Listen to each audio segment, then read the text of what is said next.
Now the lateral plate mesoderm, which is the third part of the mesoderm. First is the paraxial, we have talked about. Second is the intermediate mesoderm, give urogenital system. Paraxial change into vertebral column, its muscle of the vertebral column and its ligaments. The lateral plate is split into two. Number one is the parietal layer, which surround the amniotic sac. The surrounding the amniotic sac form the somatic layer. The number two is the visceral layer, subplanchnic layer, which surround the yolk sac. This is the parietal layer, this one is the visceral layer. Lateral plate mesoderm get incorporated with what? Migratory ventrolateral mesoderm of the paraxial mesoderm.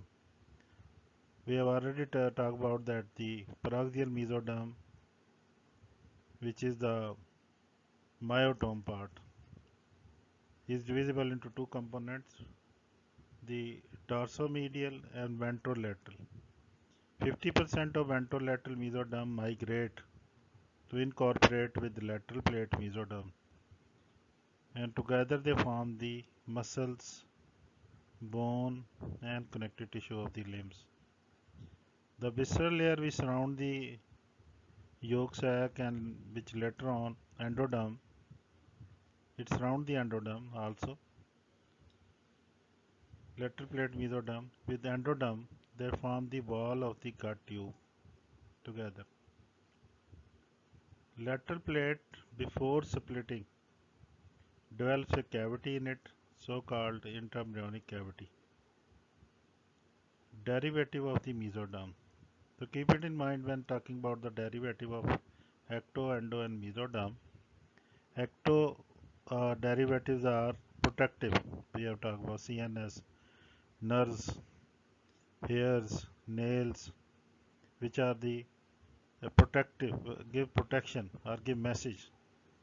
Whereas the derivative of the mesoderm are all those which are the other than protective.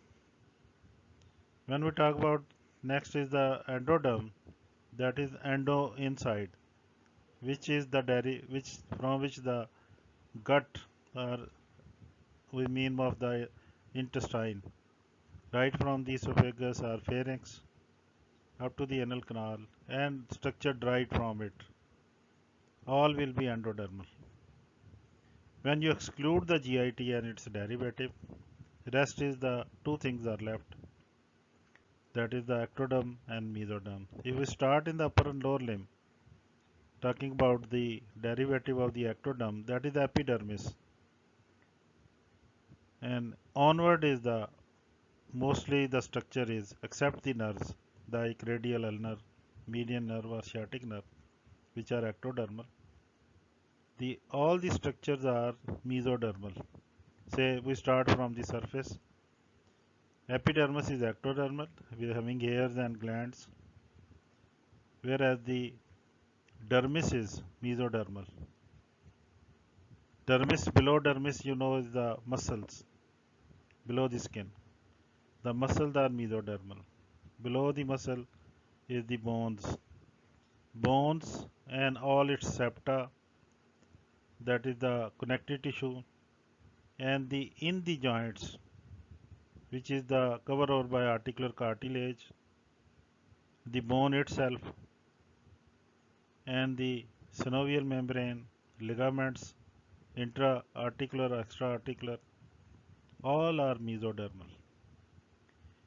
The blood vascular system. So we talk about the derivative mesoderm, right from above, connective tissue, cartilage, bone, skeletal, smooth, and cardiac muscles. All are mesodermal. Next comes the blood vessel in the limbs and heart in the thorax.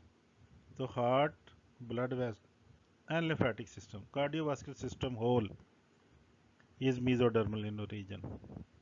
Similarly, the renal system, which is the kidney and gonads like ovary, testis, and genital duct. They are the derivative of the intermediate mesoderm. The serous membrane lining, the body wall, body cavities, which are the lining of the peritoneum, pleura, and pericardium. They are the mesodermal region. Spleen is, although communicate with circulation of the GIT, but mesodermal in region. GIT is the endodermal. Cortex of the suprarenal gland is mesodermal, whereas its medulla part is ectodermal.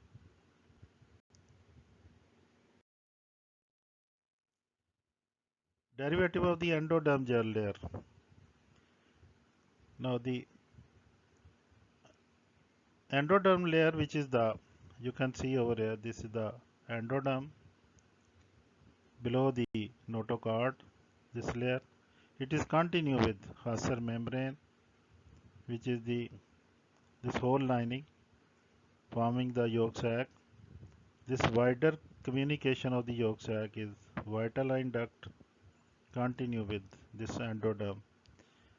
Amniotic sac which fold down or move down on each side, that is the pressing from lateral side this yolk sac, and that is the pressed, and it not only press the yolk sac, your vitelline duct, but also responsible for this folding of endoderm. This you can see small fold of the on this side as well as this side. So these two folds, this is the cranial fold, this is the caudal fold, start appearing due to pressure of the amniotic sac down.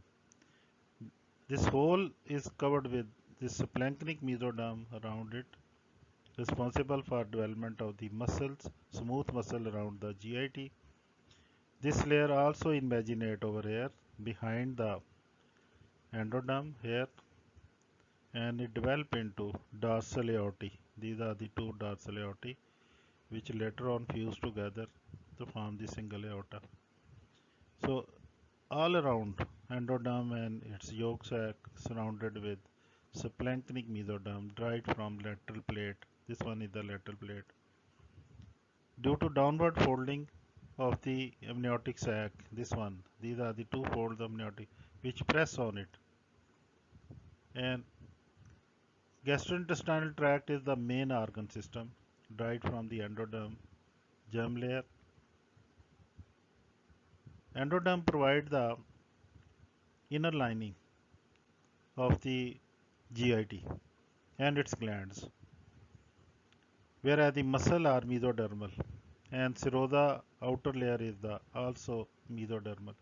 So three main layers of the histological layer of the gastrointestinal tract: innermost mucosa, which is the endodermal region, muscles which are smooth muscle, mesodermal, serosa is mesodermal. Two layers outer are mesodermal, inner lining is endodermal. With development of the brain vesicle, it began to bulge into the amniotic cavity. The brain vesicle that is formed, neural tube elongated, and large brain vesicle that began to bulge in the amniotic cavity. With further lengthening, neural tube curves cranially and caudally, anteriorly and posteriorly curved because it cannot be accommodated in length in the embryo. So in order to accommodate itself, it undergo the curves cranially and caudally. At the same time, two lateral body walls form and also move ventrally to close the body wall. So embryo now lies within the amniotic cavity. The ventral body wall closes completely. Here it is shown that this is the development of below neural tube.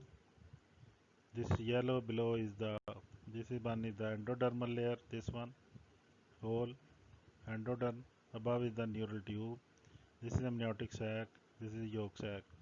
covered over by splanchnic mesoderm. This is covered over by somatic mesoderm. And on one side there is a connecting stalk which connect it with the decidua. Here is shown the neural tube is undergo lengthening, this one. And this lengthening is cannot accommodate in straight line. It cannot be accommodated.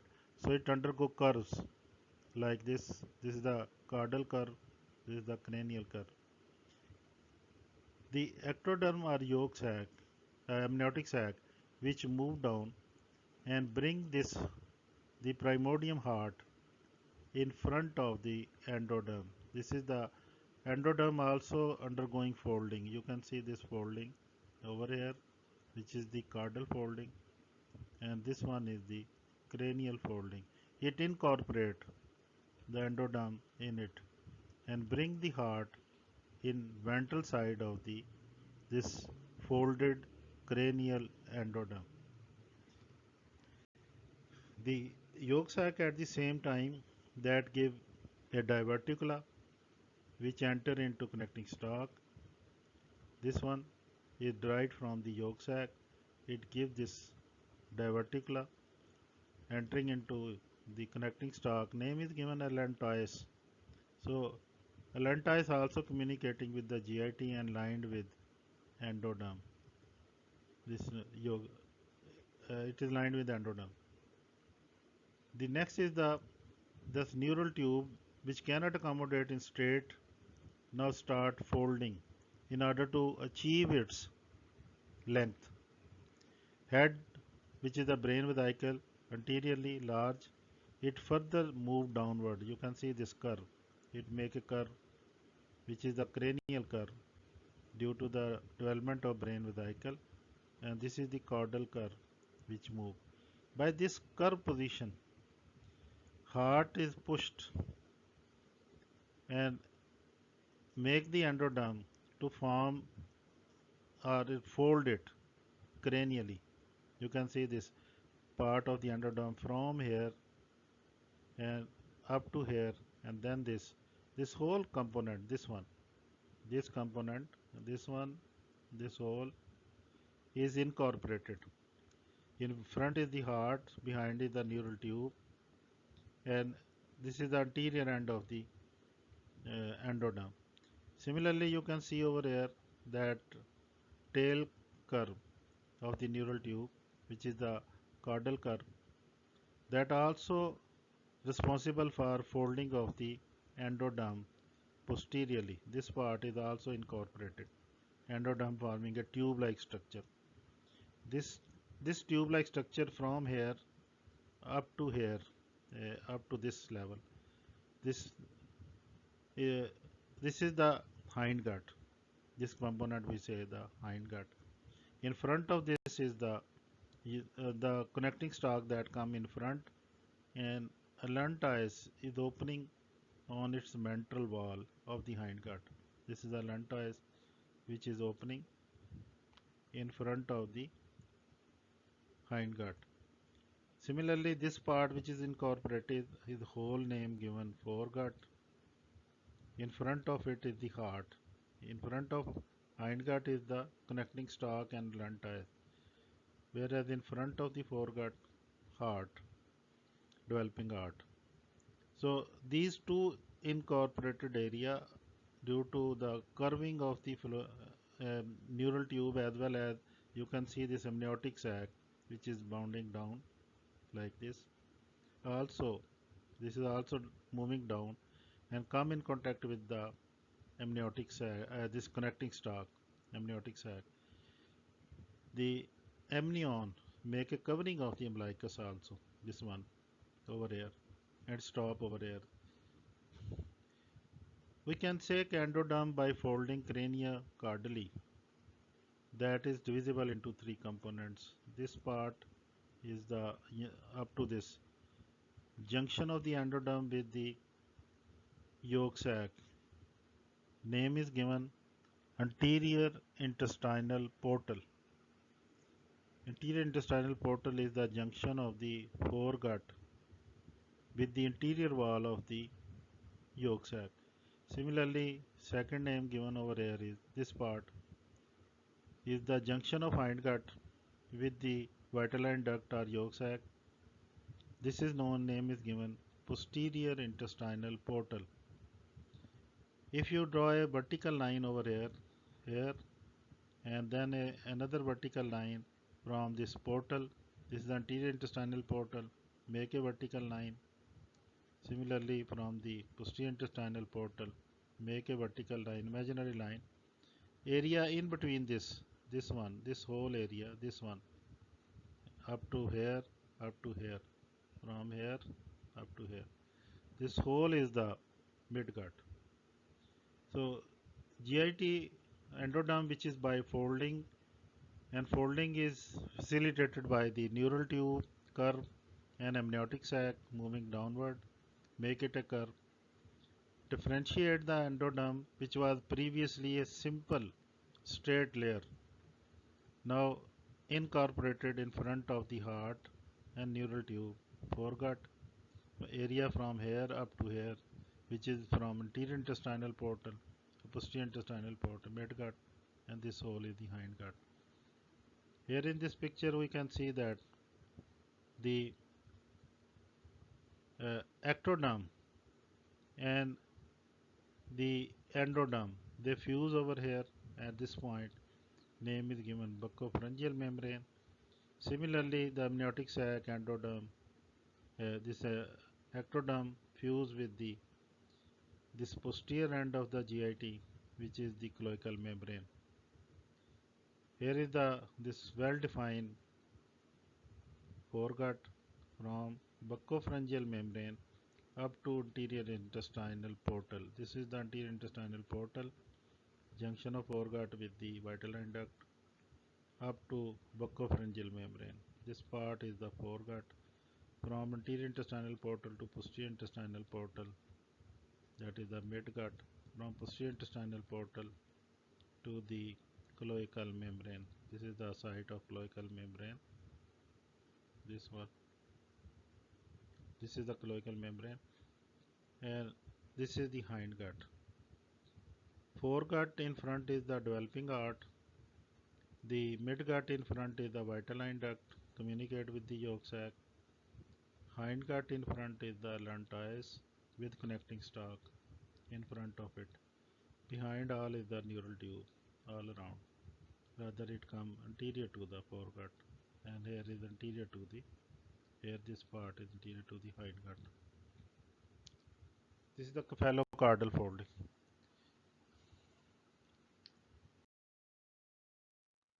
In simple diagram, this is shown that this is the neural tube, this whole one, this is the neural tube, which is the posterior curve, this one, and this is the brain vesicle, which is the anterior curve. This is the amniotic sac, which is folding down. Here is the junction of endoderm with ectoderm. This point is the buccopharyngeal membrane. And similarly, here is the junction of this ectoderm and endoderm. This is the cloacal membrane. You can see over here that from the buccopharyngeal membrane, this one, up to this point, junction of the vitelline duct and the foregut, anterior intestinal portal. Up to this is the foregut. If you draw this vertical line as shown, foregut. Now, ventral side of the foregut, this diverticularize. This is the primordium of the lungs.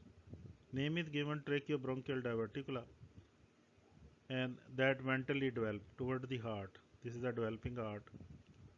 This diverticula divide the foregut into two components. We divide it. Part from buccopharyngeal membrane up to tracheobronchial diverticula. This whole is name is given pharyngeal gut. The part from the tracheobronchial diverticula to the anterior intestinal portal, this whole part, this one extending from this tracheobronchial diverticula to anterior intestinal portal. Name is given postpharyngeal gut. Now there are different derivatives from this gut. Pharyngeal gut, it give a diverticula which form the middle ear cavity and Eustachian tube. Lining of the middle ear cavity and the Eustachian tube, which is the auditory tube connecting the middle ear with the pharynx, is lined with endoderm. Next is the another diverticular form which form the tonsils, parenchyma of the tonsils. Next is the another diverticula which form the thymus, and next is the thyroid gland from which it is derived, and the last is the tracheobronchial diverticula, which is the respiratory system. Whole of the conducting system of the lungs, which is the trachea, bronchi, bronchioles, that is lined with endoderm. So lungs are the endodermal in origin. It is derivative of the GIT. Respiratory system is the derivative of the GIT. So one should say that lining of the next is the postpharyngeal gut extending from tracheobronchial diverticula up to the anterior intestinal portal. This will develop into esophagus, stomach, and the first part of the duodenum. First part and the first 1.5 part of the duodenum, or second part half of the duodenum. Duodenum has 4 parts. First 1.5 by the foregut derivative. Rest 2.5 is the midgut derivative. Part extending from this anterior portal to this posterior intestinal portal is midgut, which develop rapidly and protrude out of the umbilicus. Name is given umbilical hernia, physiological umbilical hernia. Gut when achieve its full length, then it move again to inside the abdomen. So moving of the intestine midgut when it undergo lengthening, protruding through the umbilicus, name is given umbilical hernia, and its return is the return of the umbilical hernia. Hindgut, which give the various derivatives also and communicate with the allantois.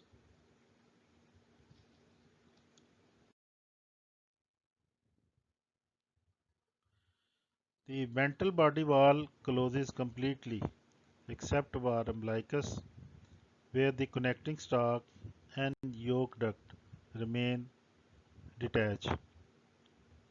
Due to cephalocaudal growth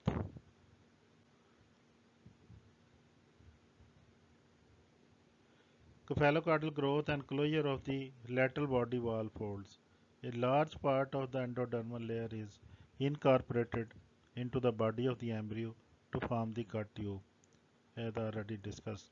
The tube is divided into 3 regions: foregut, midgut, hindgut.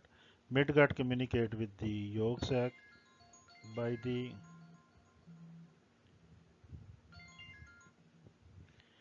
by the by the way of the connecting stalk, the vitelline duct. Midgut communicate with the yolk sac by the way of the broad stalk, the vitelline. Here is again the folding of embryo is shown, that this is the neural tube, this is the developing heart, this is the amniotic sac which is moving down, and it undergo further curve, heart move ventrally, connecting stalk also moving ventrally, and in this neural tube is showing the curve. Connecting stalk is completely ventral to the GIT with the allantois. This part is whole is hindgut.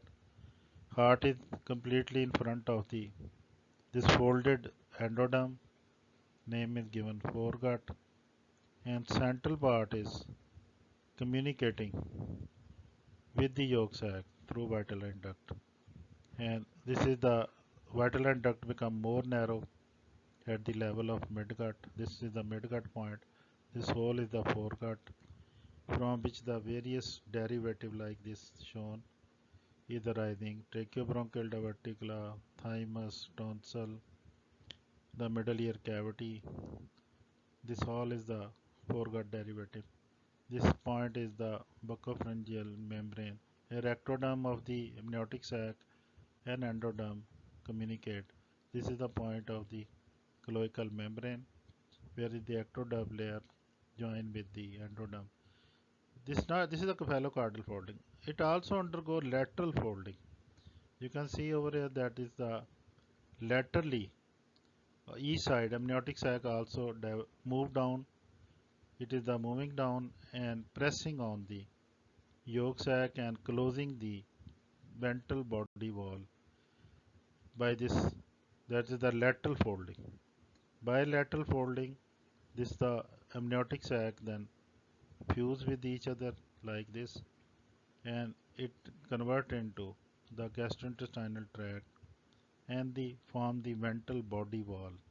This is the ventral body wall which is formed, or lateral abdominal wall you can say, that is formed. But in the center, the connecting stalk, the vitelline duct, which is the vitelline duct, and the this is the communicating with the yolk sac, alunta is in the ventral side of the umbilicus that persist and later on disappear.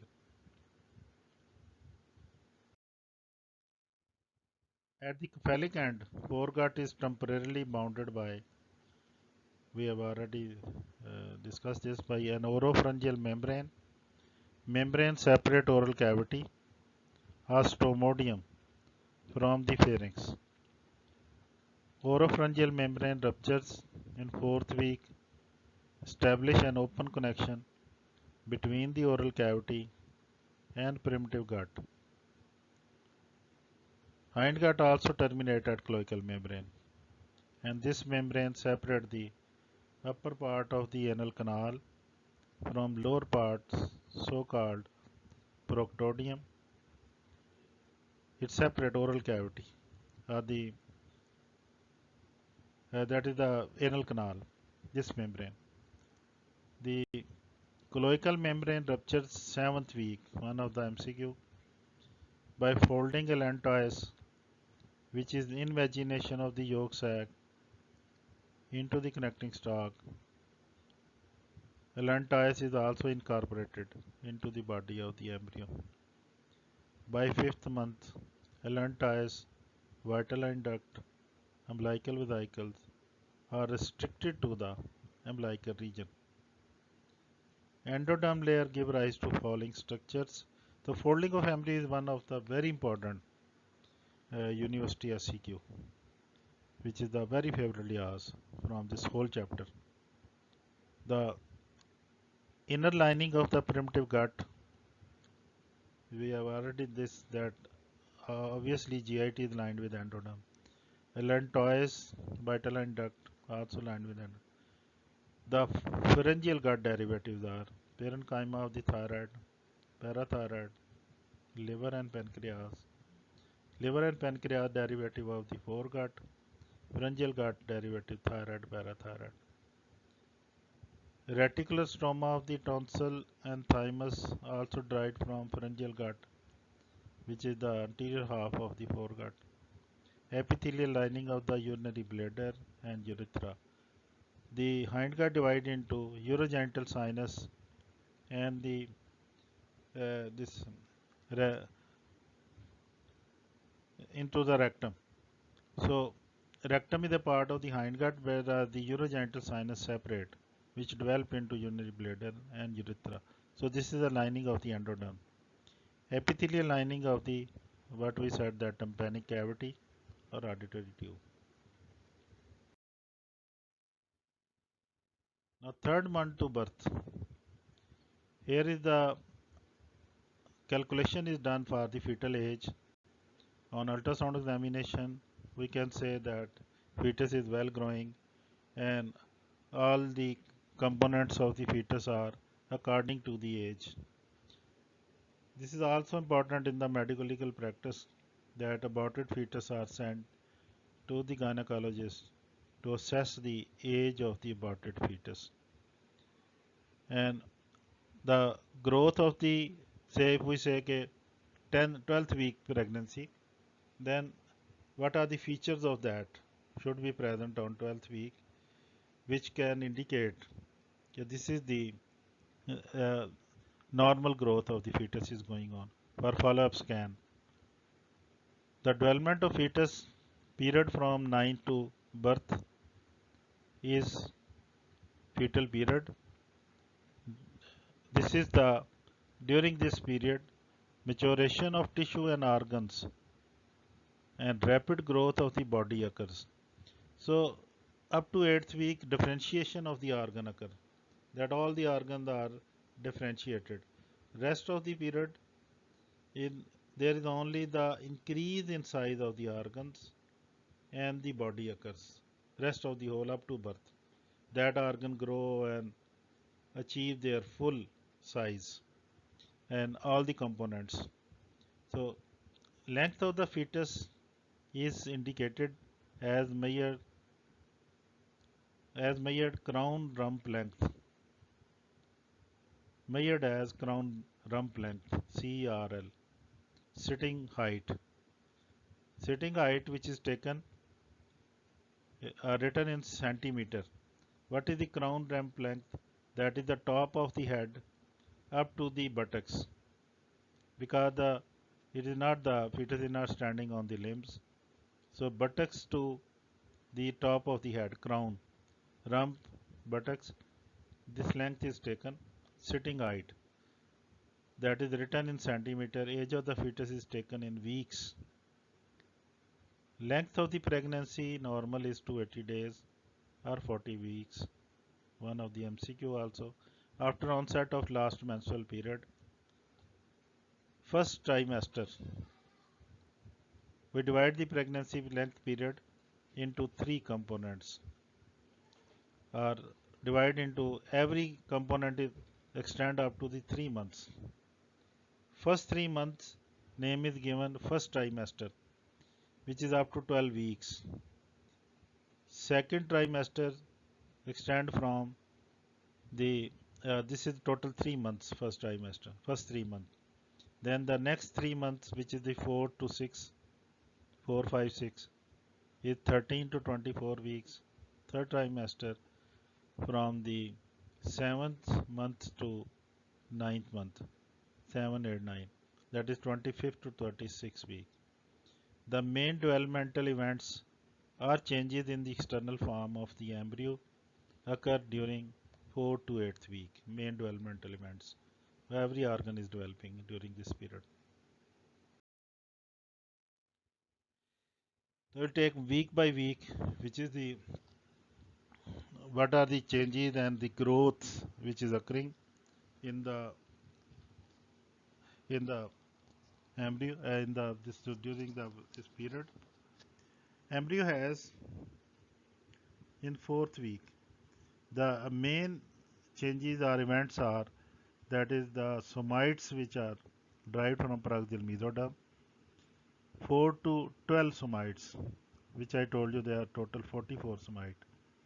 But here the up to 4th week 12 somites are present, which produce surface elevation.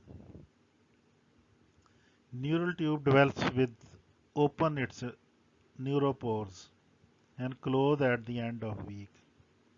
They are the open, and then end of the 4th week, the neuropores, which are the anterior and posterior openings of the neural tube, that close down. Another very important event is the cardiovascular system established and heart pumps blood in 4th week. Heart that start pumping the blood.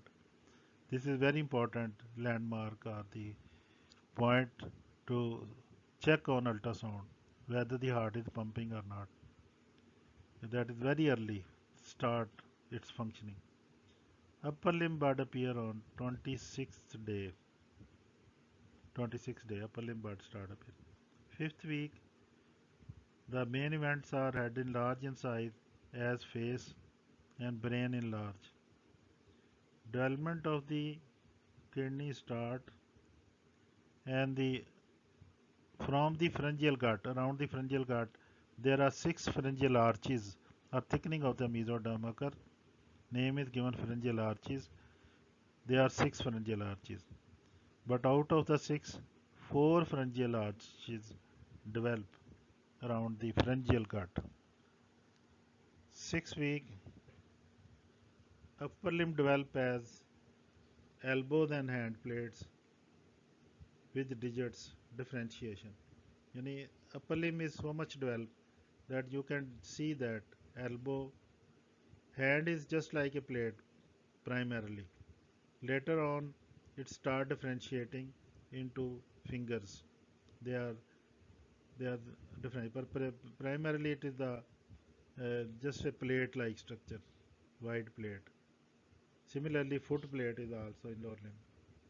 So upper limb develop as elbows are can be seen, hand plate can be seen with digits slightly differentiated. This is the characteristic feature of 6 week development of the lower limb occur. External ear pinna that start developing. External ear. Head is much larger relative to the abdomen or trunk.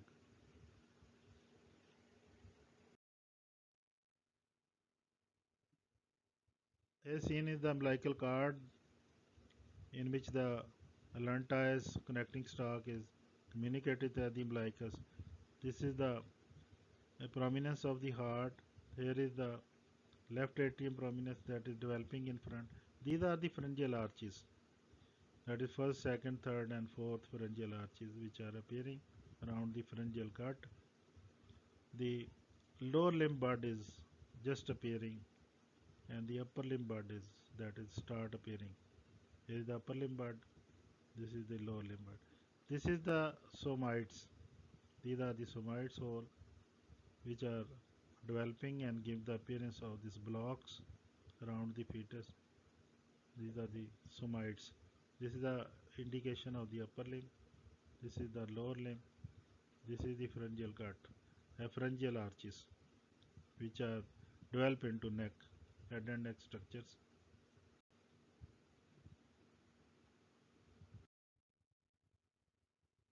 7 week, which is left, is the head and foot plate differentiate into toes and fingers. Head and foot plate, which is the plates of the foot and hand, just like a plate, into toes and fingers can be differentiated. Gut and umbilical vesicle is reduced. The vitelline duct now become new name given omphaloenteric duct. Omphaloenteric.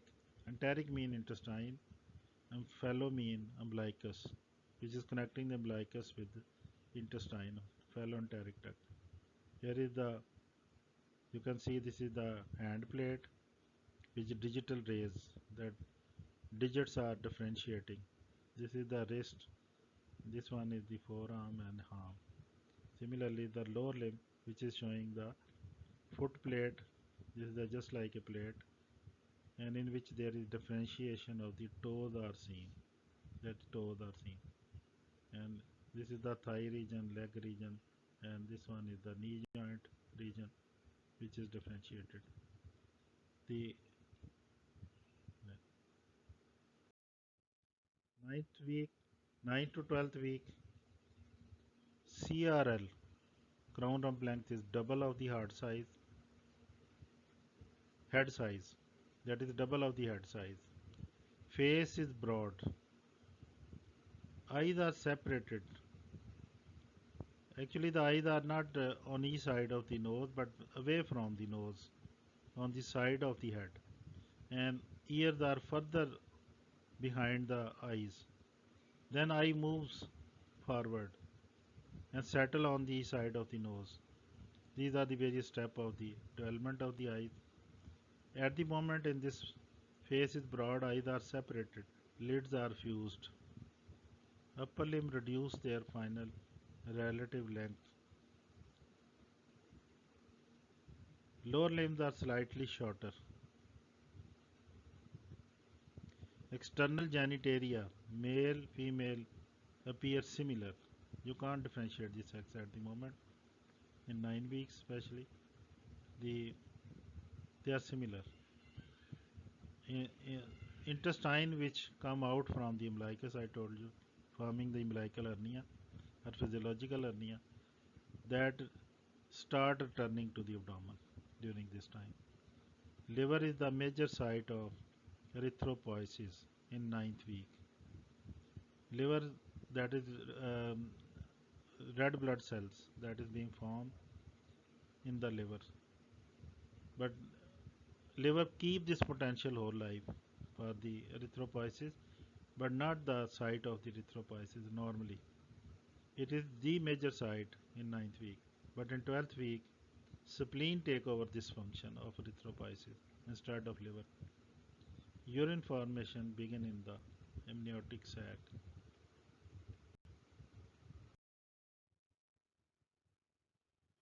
13. So first trimester is completed. In second trimester, 13 to that is the start at the 13 weeks. 13 weeks to 16 weeks. The lower limb achieve their length. Ossification of the fetal skeleton is visible. Ovaries are differentiated. Eye face now anteriorly. I told you that is primarily they are laterally looking, but now come to the anterior side. Eyes are close to their definite position. Ears. Ears also move, which are more laterally as compared to the normal side. They come close to their definite position. Ears. 17 to 20 weeks. CRL is 50 mm.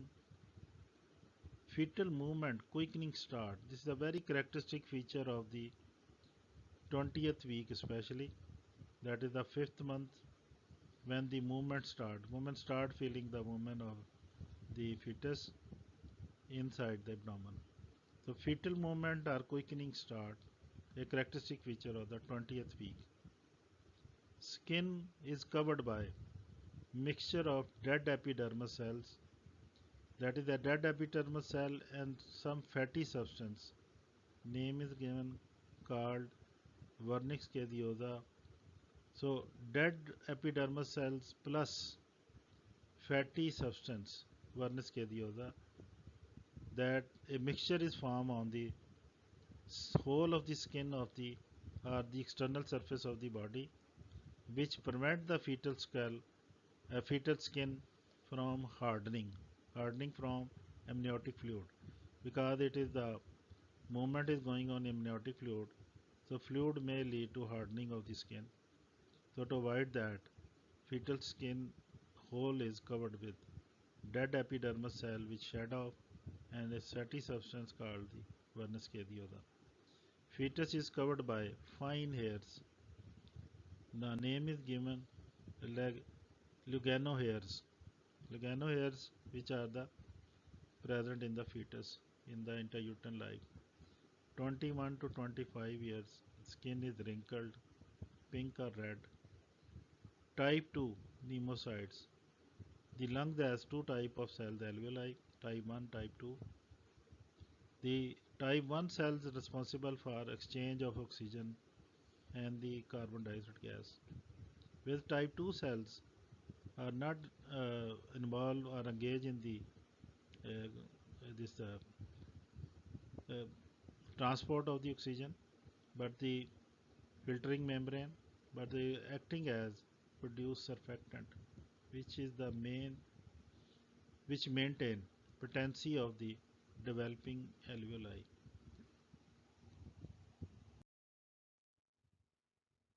26 to 29 weeks, fetus survive if born by given intensive care. 28 weeks, fetus can survive if intensive care is given. Because many times woman is very much hypertensive due to the congenital heart disease, that is overload heart. The in last trimester there is also the overloading of the fluid. So if the life of the woman is in danger, then the fetus can be born to save the life of the woman. So, what is the time of the birth of the fetus? As early as possible. That is the 28th week to onward. Fetus survive if born by intensive care. They can be saved if born. Lungs are sufficient developed. They are sufficient to cooperate or can cooperate with the respiration of the fetus. Eyelids are open now. Lunago hairs are well developed. Lugano hairs. Spleen is site of erythropoiesis.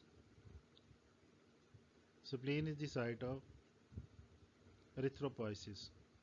Now, at 29th week, bone marrow become major site of erythropoiesis.